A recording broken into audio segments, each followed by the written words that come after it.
The very first energy this evening, it was funny, Spirit had three names for the light transmission tonight. The first was Who Let the Lions Out, to like the Who Let the Dogs Out. And this feeling that the lion is very symbolic right now. Not only are we moving through the lion gateway today, but the energy of being bold, of having strength, of being connected to God through a personal relationship. Um, Having the ability to have power that is coming from a true source. And also, sometimes lion has been used to describe troubles or enemies coming from beyond in a way where we would need some divine protection.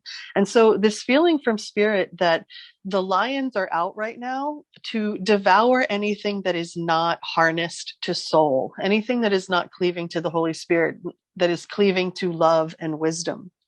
And the final, or the second theme that Spirit brought up here was, where's the beef? And for any of you who were around in the 80s, this I think was a Wendy's commercial, but it kind of grew into this idiom of uh, feeling out the substance of something. You know, does this idea, the situation or event have like actual true merit to it? Or is this just smoke and mirrors or sleight of hand? And Spirit said there's going to be a lot of smoke and mirrors and sleight of hand and distractions going on. And so we're encouraged to observe the spectacle. And that was the theme that Spirit finally had me land on, that the other two kind of fell into, which is that we're encouraged to take a step back from participating in a reactive way right now. Especially, we talked about last week, it's a very electric time. And if we are not creating space in our mental, physical, and emotional fields, it's going to feel very amplified and possibly even very uncomfortable, especially to the nervous system. And one of the things Spirit brought up tonight is that the mirror of the outside world, what we might call, through the looking glass, when we're looking at this matrix or this hologram of reality, which is actually showing us the our thoughts from the past in physical form. But it's a very confrontive mirror right now. And Spirit says as well, there's a lot of things going on in our individual and personal lives, not only collectively, that's causing that mirror to really come right into our face. And from the spiritual perspective, that broader perspective, everything is moving according to divine plan. And yet Spirit acknowledges that from the human perspective, it can feel very terrifying and overwhelming and disorienting and confusing. So we're encouraged to understand that everything that we're going through right now is a systems upgrade, both individually and collectively. And it's tuning us or training us into a receptivity, a much deeper receptivity that is going to allow us to create space on all levels in order to access and embody these new light frequencies that are entering the planet, that are really opening the high heart. And we talked about the zeal point chakra at the back of the skull, really allowing us to connect to our divinity in a way that the soul has not ever experienced on Earth, and certainly a connection that has not been experienced in some time due to the amount of separation that we have created on this planet.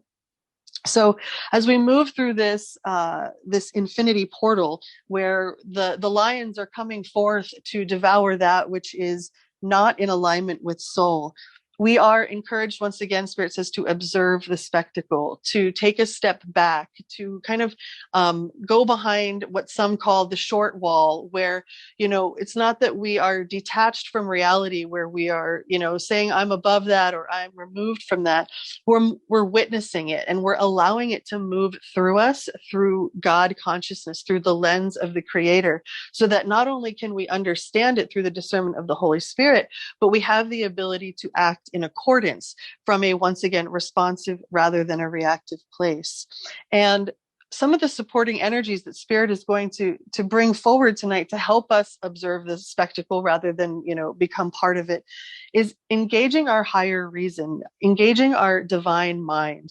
And I'll talk more about that as we go on, but also to really focus on our breathing, to notice if we're taking kind of little sips of breath or shallow breaths, and to instead kind of soften and deepen, because we're really being encouraged to stay grounded, to keep our attention in the here and now. We go back to that electricity, that amplification, where it's going to be very easy to have both anxiety about the future as well as non-localized anxiety just from what is going on around us.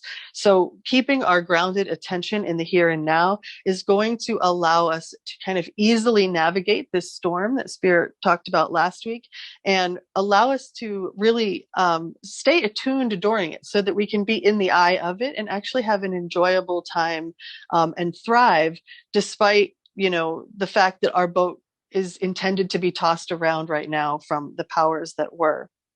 And the last supporting energy we'll talk about tonight is what Spirit referred to as change the scenery, meaning if we find ourselves stuck in habitual patterns, if we find ourselves kind of following the same routine or the same groove every day, that we're encouraged to just do something a little bit different. Maybe take a different route home, or, just shift something slightly, tweak something, even just, the way we do our morning routine, maybe changing the order, just to shift up the programming.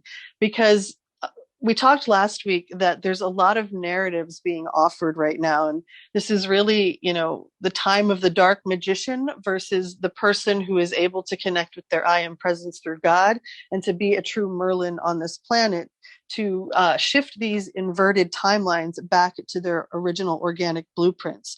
And so we are encouraged to pay attention to what are we being shown, what narratives, what stories are we being offered to believe in? Because we talked about last week that the powers that were are not creator beings. They do not have the ability anymore to connect with soul and to receive that divine inspiration. So they can only be God mimics, meaning they can create stories and hope that the human latches onto those stories and then creates that dream for them. So if we are staying within our grounded attention and attuned to our higher reason, really within the breath, and being open to the Holy Spirit, being open to changing that scenery and getting out of some of our ruts, Spirit is saying we will be the Merlin and we will be the remedy or the antibody to what is happening with this sleight of hand and this distraction and that which is trying to take our focus away from the organic timelines of soul in which we are actually truly moving.